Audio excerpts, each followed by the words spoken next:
Bueno, vamos a ir a la bolsa, pero antes ISDE, para la gente que quiere instruirse adecuadamente y no acabar como la horda podemita. Fíjate, Rejón. Pues precisamente para todos aquellos chicos que quieran convertirse en abogados, que sueñen con convertirse en abogados y entrar en la élite de la abogacía, tienen ahora el doble título, grado en Derecho, máster en Abogacía Internacional del Instituto Superior de Derecho y Economía, el ISDE, que nos ofrece prácticas en los mejores despachos desde primero de carrera, estancias académicas en Columbia, en Nueva York y Cambridge en Reino Unido. Y bueno, pues ahora mismo está el proceso de admisión abierto y pueden tener toda la información en el teléfono 91 126 51 80, 91 126 51 80 o entrando en www.isdegrado.com. ¿Y cómo está hoy la bolsa, que lleva 2 días así como medio mortecina? Bueno, pues el IBEX 35, Federico, está mortecino en estos primeros compases de cotización, 0,07% abajo en este momento, es decir, plana, solo unas décimas en negativo. Eso sí, estamos en 9.846 puntos,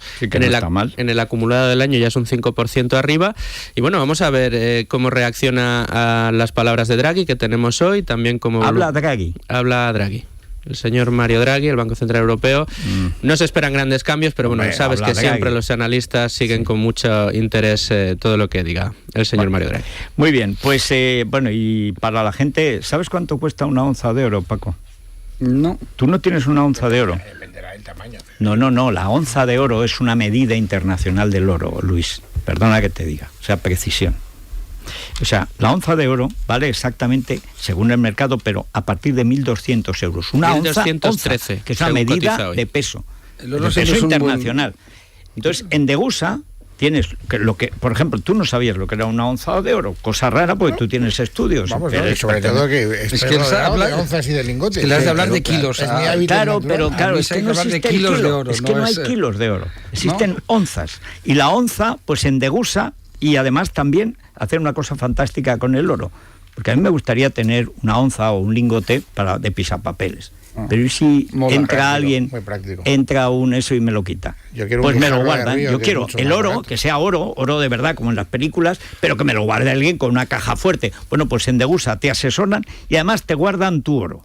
Te asesoran a comprar oro físico, pero además hacerlo como una inversión. Tú vas a Degusa y te ofrecen las diferentes formas que tienes para invertir en oro y además cuál es el porcentaje de tu inversión que debes hacer en oro. Es decir, los asesores de Degusa nos dan toda la información. Si estamos en Madrid podemos ir a Velázquez 2 a la tienda, informarnos de todo y hacer allí nuestra inversión, pero si no estamos en Madrid podemos llamar al teléfono 911-982-900, repito, 911-982-900, allí nos darán toda la información, pero aún tenemos la opción de la página web en www.degusa, con 2 s, -medio mp de metalespreciosos.es, www.degusa-medio mp.es. Bueno, las efemérides, y la efeméride o efeméride, porque el griego es así, es lo que tiene, pues tienen su cosa. Y es que ahora se celebran centenarios prácticamente a diario. Pero claro, el centenario del tebeo, ahora que vivimos en una perpetua banda de cine, que dicen los franceses, pues es sorprendente. 100 años tiene ya el tebeo, Silvia. El sábado. Tenemos que esperar al sábado 11 de marzo para que soplar esas 100 velas, casi nada, de esta revista que llegó a hacerse tan popular en nuestro país que efectivamente llegó a dar nombre a esas series de historietas gráficas, ya todos los conocemos tebeo, como tebeos, efectivamente. Es que era un chiste, igual que cuando sale el ABC, era la época en que es una época extraordinaria del periodismo español, porque esto es una variante de cultura popular y de periodismo. Poner te veo, que sea ya te veo. Y el chiste. Oye, extraordinario. El único sitio donde se llaman tebeos es aquí, en España. Bueno, ahora vos los jóvenes llamáis cómics, pero son tebeos. Bueno, y el también ahí estás más visto que un tebeo también. Por ejemplo, porque los niños se lo pasaban unos a otros y los padres, cuando no iban los niños, también veían. Claro, bueno, pues para conmemorar este aniversario tan importante, Ediciones B va a sacar a la venta un libro titulado 100 años de tebeo, la revista que dio nombre a los tebeos. Lo firma el crítico Antonio Giral y el 30 de marzo en el Salón del Cómic de Barcelona se va a abrir también una exposición Humor Blanco de tebeo. Muy bien, pues vamos a todo lo contrario. Esto no tiene ninguna gracia, es más, desde luego, es más negro que blanco. Este es el estudio del Defensor del Pueblo sobre los derechos de las víctimas de ETA, situación actual. Debo decir que es estremecedor y que justifica el sueldo de Soledad Becerril y yo que siempre he estado contra la institución del defensor del pueblo, a pesar de que ha tenido gente estupenda y tal, porque es como el Justicia de Aragón, siempre he pensado que era de adorno, pero cuando te fallan los mecanismos normales, pues está bien tener una instancia, digamos, de orden moral que eche una mano a los que no defiende nadie. Y debo decir que el informe que ha hecho el defensor del pueblo es muy concienzudo y habla de las víctimas. A mí me ha llamado la atención en dos ámbitos. Primero, la enorme cantidad de asesinatos que no han llegado siquiera a juicio, discriminando además a las víctimas en materia de indemnización. Y luego, lo que pasa con los libros de texto que leen los niños en el País Vasco, que es tremendo. ¿Por dónde empezamos, Soledad? Me da igual. Empezamos por las víctimas, primero por el número. Sí, a la consideración general, por hablar de todos y de la situación general de todas las víctimas. Las víctimas, el número de víctimas que a nosotros nos da la Audiencia Nacional, que en el pasado mes de julio, es el último dato que tenemos de una fuente absolutamente solvente, es de 864 víctimas. Mortales. Sí.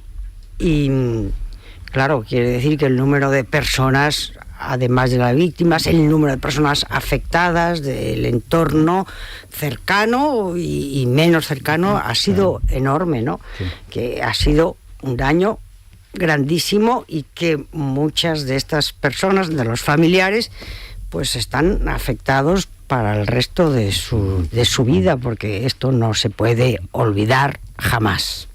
Bueno, ¿cuántas están sin juzgar? ¿Cuántos casos?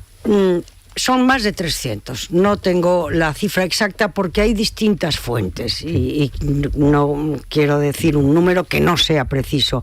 Son bastantes más de 300 las que están sin... Es decir, casi la mitad. Sí, porque lo que ha ocurrido es que los medios que hoy tiene la Fiscalía y la Administración de Justicia y la policía o las policías no tienen nada que ver con los medios que tenían en los años 80. Bueno, es que apenas tenían medios, claro. Por eso pasaba. Entonces, lo que pasaba. Pues muchas de las causas ni se inician ni se llegan a investigar en aquellos años, y además se inician en distintos lugares. Hay fundamentalmente 9 lugares, en 9 ciudades, donde hay causas que se inician y que luego no continúan, pues porque no consiguen resolver o que la causa y que la investigación prospere. Y una de las cosas que aquí en este documento que hemos hecho se solicita y se explica por qué es el que haya un registro con todas las causas, un importante registro, porque todavía están dispersas. Está en ello la oficina para las víctimas que tiene la Audiencia Nacional. Es uno de los grandes objetivos, creo yo, que tiene en este momento esa oficina. Reagrupar todas esas causas para que las personas afectadas y aquella que quiera saber, investigar, conocer, tenga un lugar donde esté toda la documentación. Sí. Bueno, primer asunto. Esto es estremecedor, porque yo recuerdo cuando estuvimos aquí, que estaba María Sangil, cuando a ese acto que tuvo lugar la semana pasada, de gente que ha estado plantando cara al nacionalismo en sus diversas variantes terroristas. Porque hay que decir que el terrorismo no solo ha sido etarra, también ha sido el terrorismo catalán, también ha habido terrorismo en Galicia, en menor medida, pero a Fraga le volaron la casa. Y hay que recordar que el terrorismo de unos ha ayudado a los otros, ¿eh? O sea, conviene también insistir. Pero lo que más les llamaba la atención era, primero, efectivamente, que hubiera en esos años terribles en que la ETA mataba a 100 al año, ayer lo recordaba Santi González, que es vasco y que lo ha vivido, por eso que le escandalizaba, era que ahora se estuviera imponiendo un discurso que, claro, yo al ver la referencia de los libros de texto, claro, no es que sea un discurso, es que es ya como la cultura general, según la cual parece que ETA era una gente buena que se rebelaba contra la dictadura, no una gente que instauró una dictadura cuando en España ya había democracia. Porque la idea de que la ETA combatía al franquismo y tal, el franquismo con la ETA no tenía ningún problema. El problema lo tuvo la democracia, porque es ahí cuando se hartaron de matar. Y el ver el informe de los libros de texto de todas las editoriales, donde no se nombra a las víctimas nunca, es una cosa estremecedora. Nosotros, el informe que hemos hecho, este documento, lo hemos hecho porque el Congreso de los Diputados en abril de 2015 hizo una moción condenando el terrorismo de ETA y hubo unanimidad, además, en aquella moción. Y para nuestra sorpresa, uno de los puntos de la moción era pedir de la institución del Defensor del Pueblo que hiciera un análisis o un estudio de la situación de las víctimas desde el punto de vista de personas afectadas por el terrorismo y en qué quedaban, dónde estaban sus derechos. Sí, que a lo mejor fueron humanos, abandonadas o por lo menos no tuvieron... Y por eso lo hicimos. Claro. Perdón, solo una cosa, Soledad, ¿y no crees que lo mandaron al Defensor del Pueblo como una manera de archivarlo y se han encontrado ahora con los sorpresa? Pues no sé cuál sería. No creo, bueno, a lo mejor algunos pensaron que sí, pero otros no. Sí. Porque, bueno, el caso es que si lo hicieron en broma, ahora lo tienen en serio. Y nos ha llevado mucho tiempo porque se han consultado muchas fuentes y a muchas personas que han estudiado el tema y en muchos archivos y personas expertas en materia de derechos humanos, penalistas, historiadores también. Y uno de los puntos que nos parecía que era importante es la memoria.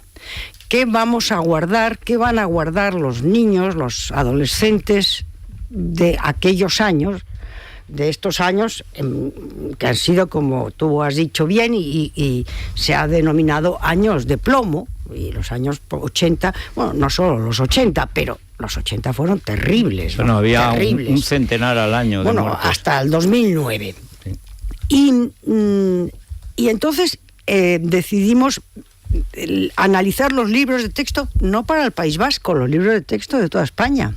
Son para toda España. 14 libros de texto, de 14 editoriales. Y lo que hemos observado, y aquí se comenta y se recoge en el documento, es que hay una parte, cuando habla de terrorismo, hay una parte que se refiere al terrorismo durante el franquismo, últimos años del franquismo. Y entonces narra o describe algunas historias, algunos hechos, la reacción de los gobiernos de entonces, la represión, etcétera, etcétera. Hay una segunda etapa que son el comienzo, finales del franquismo y comienzo de la transición. Y luego hay una tercera etapa que ya es la plena democracia, y nos parece que no hay una clara condena. ¿Qué va a haber? Al contrario. No hay una clara condena, ni una clara y rotunda apelación a los derechos humanos y al primer derecho de la Declaración Universal de Derechos Humanos, que es el derecho a la vida. En ninguno de los 14, ninguna de las 14 editoriales. No lo hay. Hay algunos que son más que cuentan mejor o que describen mejor esos años. Y hay otros que pasan muy por encima, pero el balance es fundamentalmente el terrorismo en tiempos del franquismo, en los finales del franquismo, el terrorismo de ETA junto a otros terrorismos, hay otros grupos también, y lo mezclan, o lo unen, el FRAP, el Grapo, otros, el Grapo... La UPG, vamos, la variante el ejército debo del decir povo que galego, hay alguno que se diferencia, ¿no? Hay dos o tres libros de texto, 2 o 3 editoriales, más, yo creo que son más solventes, más rigurosas, que lo analizan o lo narran de manera distinta, pero en términos generales hay mucho terrorismo durante la etapa de los últimos años del franquismo y no hay una clara visión y contundente de lo que ha ocurrido en plena democracia. Y claro, sabemos que el fin del terrorismo durante los años de la democracia ha sido acabar con la democracia. Por eso se echa en falta, ¿no? Hombre, debo decir que además, no sé por qué, últimamente la editorial SM se distingue, debe ser porque viene de la cosa, no sé, será ahora peronista vaticana, pero es especialmente siniestra, es comprar absolutamente todo el discurso de la ETA. La ETA nació porque no tenía más remedio contra la tremenda represión franquista. Es decir, toda España era basura. La España que hizo la transición era basura, porque la ETA era lo único. Es que hay un libro que llega a decir que era el principal elemento de oposición al franquismo. La ETA nunca fue nada. El único elemento de oposición al franquismo era el Partido Comunista. O sea, es mentira, pero ese es el discurso de la ETA. Discurso de la ETA que, por cierto, es el que compra Podemos. Pero es que luego sigue justificándolo y al final lo que resulta es que no hemos salido del franquismo, porque claro, si la ETA ha hecho lo que tenía que hacer, entonces es que no hemos salido del franquismo y volvemos a lo de la Constitución como candado, es decir, no como garantía de los españoles, que España en realidad nunca ha tenido mucha democracia y por eso ha tenido que haber mucha ETA. Bueno, pero allá los editoriales, porque es una absoluta vergüenza. O sea, es el discurso terrorista destilado. Porque ahora la ETA, la propia ETA, Otegi, para ser diputado, tiene que justificar que es que él estaba, por ejemplo, cuando uno de los padres de la Constitución estaba allí, cuando se llamaba El Gordo, y era uno de los terroristas de ETA PM, Arnaldo Otegi, estaba con la pistola cuando quisieron matar a Gaby Cisneros en la puerta de las Cortes, que lo brearon a tiros, que afortunadamente, como era flaquito, se pudo meter debajo de un coche y salvó su vida.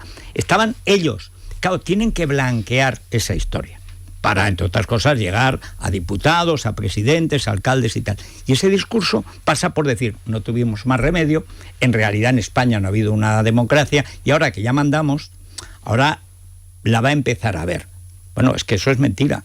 La ETA realmente su fuerza, cuando hay fuerza, no es contra la dictadura, que no tiene ninguna, es contra la democracia. Que la democracia tenía una policía y unos medios judiciales pues que no estaban previstos, no estaba pensado nada. De hecho, se tiene que crear la audiencia cambiando el top y tal, improvisando sobre la marcha con muy pocos medios. Pero lo que quieren cargarse es la democracia española, que es una manera de cargarse España. Bueno, y se lo han tragado, pero destilado. O sea, y la gente que hace los libros sabe lo que hace. Bueno, yo creo que si se llega a algún acuerdo sobre reforma educativa o modificaciones en la ley de reforma de educación, etcétera, sí sería el momento para plantear, bueno, que un grupo de personas expertas y de historiadores hicieran unas consideraciones sobre el tratamiento en términos generales. Yo más bien diría víctimas, porque los historiadores, hay cada historiador de lance que válgame Dios. Pero, o sea, son historiadores los que han hecho eso. Bueno, consideraciones generales y algunas pautas para el tratamiento de esas décadas, del terrorismo en esas décadas. Y hay una cosa que nos ha llamado la atención. En alguno de los libros se recoge un fragmento de un comunicado de la banda terrorista. Al hablar del terrorismo se recoge ese fragmento. Pero en ningún caso, en ninguno de los libros, hemos encontrado una víctima que hable, una familia en afectada. Ninguno de los libros. No hay ninguna declaración, no hay ningún testimonio, víctimas. Esa es la palabra, no hay ningún testimonio de ninguna familia, no hay yo no he visto, yo misma he visto los 14 libros. De 14 editoriales, 14 libros, ni un testimonio de las víctimas. No hay el testimonio directo de una víctima que diga, pues tal persona comentó o ha dicho ayer o hoy. No hay. Y sin embargo hay algún fragmento de comunicados de la banda terrorista de los años 70. Y estos son libros para toda España. Sí, son libros para toda España. Bueno, unos no sé cuál es la distribución, pero son libros para toda España. No todos son ni mucho menos iguales. Hay algunos que son más certeros, más que tienen una visión, yo creo, más acorde con lo que ha sucedido, pero no hay, sobre todo, no hay una declaración general. No, y la prueba del algodón, las víctimas no aparecen. Ha sido terrible esto, no. Esa declaración no existe. Después de estos datos tan terribles, está claro que ni la memoria ni la dignidad de las víctimas se está cuidando. En la parte de la justicia, es verdad lo que usted decía, que en aquel momento, en el momento en el que se cometieron algunos atentados, no se tenían los medios, pero el otro día, en el mismo sitio donde está sentado usted ahora, estaban sentadas los representantes de una fundación, Fundación Villa Cisneros. Sí. Han conseguido un hito histórico en el tema judicial al conseguir que por lo menos se pueda tener la esperanza de reabrir el caso de los novios de Cádiz asesinados hace tiempo en el País Vasco. El hecho de que tenga que existir una fundación con dinero privado que sea la que está intentando reabrir judicialmente estas causas, deja en evidencia instituciones como la Fiscalía, por ejemplo. ¿Por qué lo tiene que hacer gente con su dinero, con su patrimonio, y no lo tienen que hacer poderes del Estado? Por ejemplo, la labor que está haciendo usted como defensora del pueblo en este asunto, la podría estar haciendo también la Fiscalía en el tema judicial, ya que no le hemos dado a las víctimas ni memoria ni dignidad, ¿tampoco les vamos a dar justicia? Yo debo decir la verdad, lo que observo, la Fiscalía sí está actuando. Y la Fiscalía está haciendo lo que debe hacer. La reapertura de varios casos que parecía que iban a olvidarse y que iban a quedar ya a un lado, la Fiscalía ha actuado. Esta asociación y otras más, porque son muchas las asociaciones, son gente muy perseverante que además han sufrido tanto y sufren. La Asociación Dignidad y Justicia. Dignidad y Justicia es otra más. El hijo del fiscal y todas las asociaciones que están en la fundación, en la gran fundación y en la asociación de víctimas. Todas hacen su trabajo, pero la Fiscalía también lo está haciendo y por eso se han reabierto esos casos. Lo que pasa es que tenemos una limitación, o tienen una limitación, que es que se pueden reabrir determinados casos hasta 2004. Ese es el tope para enjuiciar estos casos como delitos de lesa humanidad.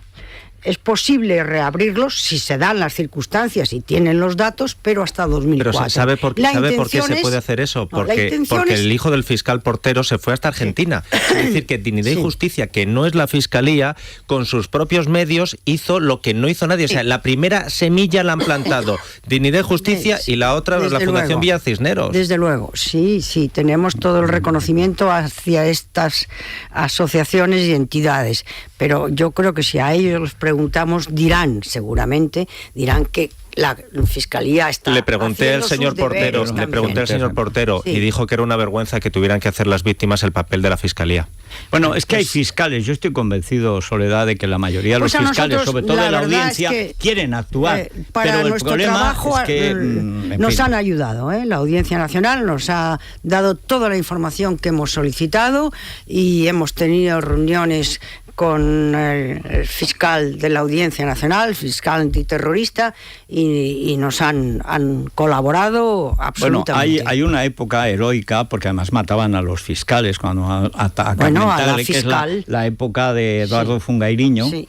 Ahí hay un grupo y la fiscal Carmen Tagle que la asesinaron. Que esta era la compañera de María Dolores Márquez de Prado, del grupo de los llamados Indomables, que además llevaron también adelante la cosa del GAL. Bien, el problema es que esa gente ha sido dispersada. Periódicamente llega un gobierno y cuando hay un grupo de fiscales que funciona, por una razón o por otra, la izquierda, para que no delate, la derecha, para que no moleste, los va dispersando. Naturalmente, un fiscal en la audiencia inevitablemente está contra el delito y si tiene posibilidad de actuar bien, lo hará. Ahora, se han cegado durante tanto tiempo estos mecanismos que es que parece que está mal visto hablar de ellos. Claro, si los libros de texto ya no hablan de las víctimas... Lo que ocurre es que, hablando de las causas judiciales, me repito a lo que decía al principio, están en distintos archivos, están en distintos juzgados, están en distintos lugares y todo eso necesita un trabajo y necesita un tiempo. Es verdad que a conseguir, sería interesante conseguir que se pudieran reabrir no solo causas que ocurrieron hasta 2004, sino incluso más atrás, porque fueron los años los peores. Todavía claro. Los peores, si es que se pueden calificar así, ¿no? Y hay una cosa muy interesante que recopilamos aquí, que es lo que afirman algunos de los fiscales cuando han acusado y cuando han estudiado, tratado estas causas, ¿no? Que se debe enjuiciar y que se debe contemplar no solo la autoría, no a los autores, sino a las cabezas, a los que decidieron, a los que organizaron, claro. A los que dieron las órdenes, a los que dieron las instrucciones. Y esa es la cuestión, esa es la clave. Esa es la clave, porque no nos olvidemos que esa ha sido la clave en juicios, no en España, en juicios en Alemania, para, por ejemplo, para perseguir a los cerebros, entre comillas lo de cerebros, del Holocausto. Claro. Si pensamos en los juicios de Nuremberg, pues en juicios de Nuremberg fueron a Goering, claro, no se juzgaban los autores materiales, fundamentalmente a los cabezas, ¿no? Claro. Entonces, ese camino está abierto en este momento. Bueno, vamos a hacer una pausita, pero adelántanos, Vanessa, por dónde van las preguntas de los siguientes a Soledad Becerril, que contestará enseguida a la vuelta de la publicidad. Pues hay mucho interés en saber su opinión personal sobre la actuación del gobierno con respecto a ETA, y ya como defensora del pueblo le preguntan también cómo se pueden garantizar los derechos de los ciudadanos de cara a la independencia del Poder Judicial y la corrupción a través de la institución. Bueno, vamos a escuchar a los oyentes. Vanessa, y bueno, contesta enseguida Soledad Becerril. A mí me gustaría preguntarle que yo me sentiría defendida si defendiera la independencia del Poder Judicial, la división de poderes y la supresión de el excesivo gasto público. Señora Soledad Becerril, yo que no sé muy bien el funcionamiento ni para qué sirve la defensora o el defensor del pueblo, yo me gustaría saber por qué no nos defiende de los políticos corruptos. El mayor crimen, deshonor y cobardía cometido por nuestros democráticos gobiernos ha sido la bajada de pantalones ante ETA. Este gobierno tan cobarde que sigue negociando con la ETA igual que el anterior. Bueno, hay varios asuntos. Bueno, te piden nada más que arregles el déficit público. Sí. Eso es un poco... Yo sé que como liberal es lo que te pide el cuerpo, pero creo que no está en tu jurisdicción. Bueno, vamos con lo otro. No, pero podemos nosotros, de manera más modesta, porque es una institución pequeña que no es una gran administración pública, sino es una institución de defensa de derechos y de control de las administraciones públicas. Podemos dar ejemplo. Entonces el ejemplo es que llevamos ya 3 ejercicios sin subir un ápice del presupuesto, y que... eso debe ser único en España. Y que además tuvo en años anteriores, 5 años antes, una disminución muy importante. Se puede ver en la página web nuestra, está el presupuesto, en la página web de defensor.es, ahí se ve la evolución del presupuesto y se ve que hay un esfuerzo de contención, yo creo que grande, de gasto público. No, pero no se refiere al tuyo, se refiere al de los demás. Bueno. Sí, porque el defensor del pueblo ya sabemos que gasta poco porque tiene poco presupuesto. Pero volviendo a la cuestión de la ETA, hay una opinión generalizada, debo decir que comparto al 100%, que por desgracia no se ha cambiado el guión con el nuevo gobierno que marcó Zapatero en 2004. Es decir, cuando Zapatero se va a abrazarse suscribiendo una línea del Partido Socialista que no era la de todo el Partido Socialista, porque la de Redondo, Terreros, Enrique Mújica, etcétera, siempre fue combatir a la ETA, porque también el PSOE fue víctima de la ETA. Pero la línea de Eguiguren era tomarse cada semana pues sus potitos con Josu Ternera. Y esa historia, que son las negociaciones con la ETA, que tienen una crisis cuando la voladura de Barajas, pero que vuelve, porque es una cosa constante de Zapatero y que va ligado a la memoria histórica, es decir, a deshacer la transición, y por lo tanto la ETA vuelve a estar, legitimada. Es lo que dijo Jaime Mayor Oreja, revisar la transición, echar al PP y meter a la ETA. Yo creo que eso de una u otra manera sigue presente. O sea que, hombre, Rajoy, que creo que es del PP, no lo va a suscribir, pero en la práctica no se ha combatido. Vamos a ver, los gobiernos no todos han actuado de la misma manera. Sería muy largo porque, claro, ha habido muchos gobiernos desde el año, si analizamos desde el 76, finales del 76, 77, sería largo. No se han comportado de la misma manera. Yo, como defensora y la institución, lo que observamos son qué leyes hay. ¿Qué dicen esas leyes de ayuda a las víctimas? La ley de 1999, la ley del 2011 que mejora bastante la atención a las víctimas.